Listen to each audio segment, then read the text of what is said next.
Would you like to make a podcast? Spotify has a way to let you make one easily, distribute it everywhere, and even earn money, all in one place, for free. It's called Spotify for Podcasters, and here's how it works. Spotify for Podcasters lets you record and edit right from your phone or computer, so you can start creating today. Then you can distribute your podcast to Spotify, and everywhere else podcasts are heard. And video podcasts are also available on Spotify. With Spotify for Podcasters, you can earn money in a variety of ways, including ads and podcast subscriptions. And best of all, it's totally free. You know, ever since I discovered Spotify for Podcasters, I've enjoyed sharing my favorite stories with children around the world. If you've ever thought of starting your own podcast, download the Spotify for Podcasters app or go to spotify.com/podcasters to get started.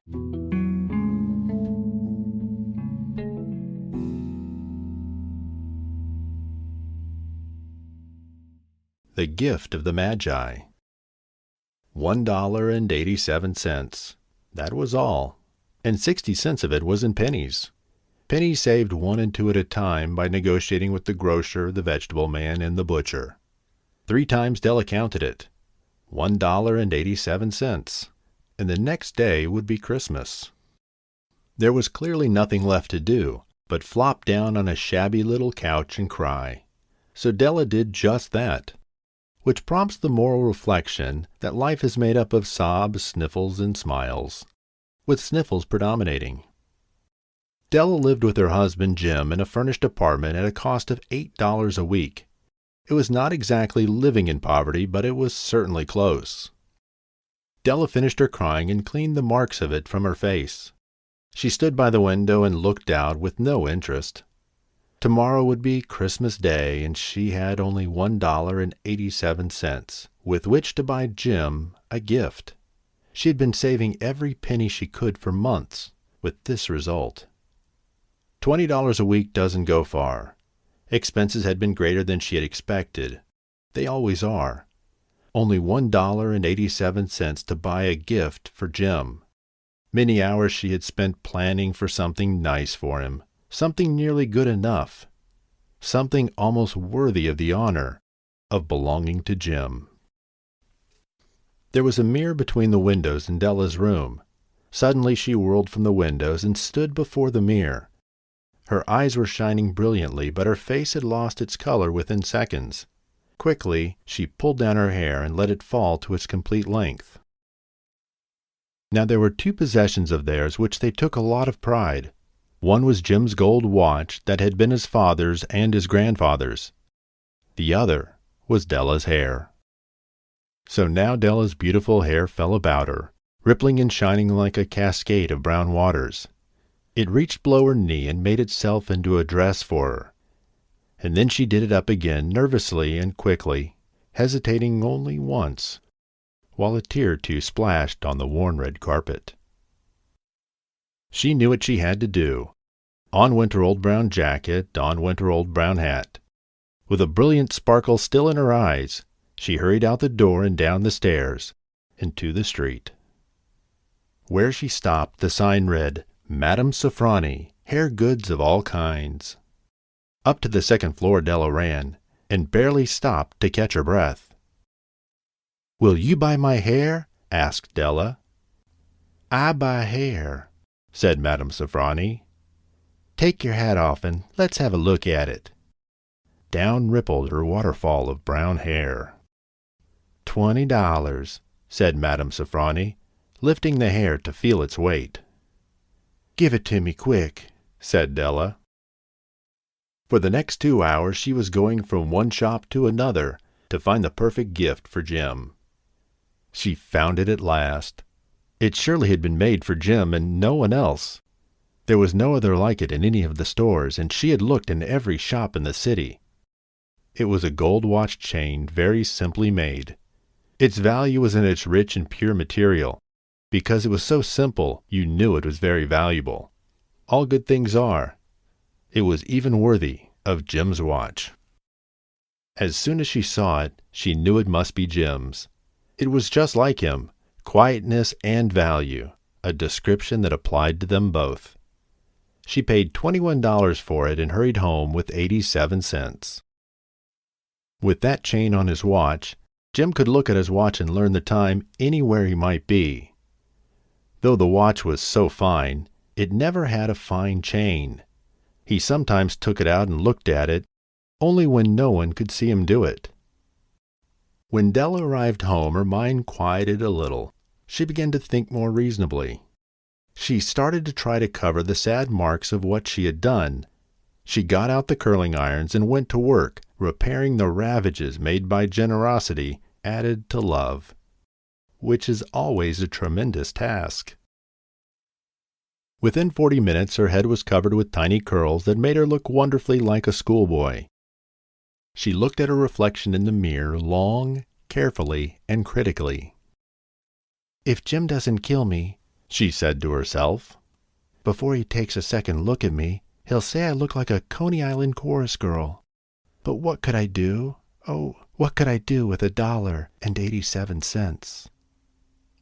At 7, Jim's dinner was ready for him.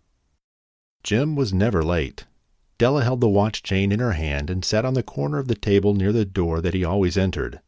Then she heard his step on the stair way down on the first floor, and she turned white for just a moment. She had a habit of saying little prayers about the simplest everyday things, and now she whispered, "Please, God, make him think I'm still pretty."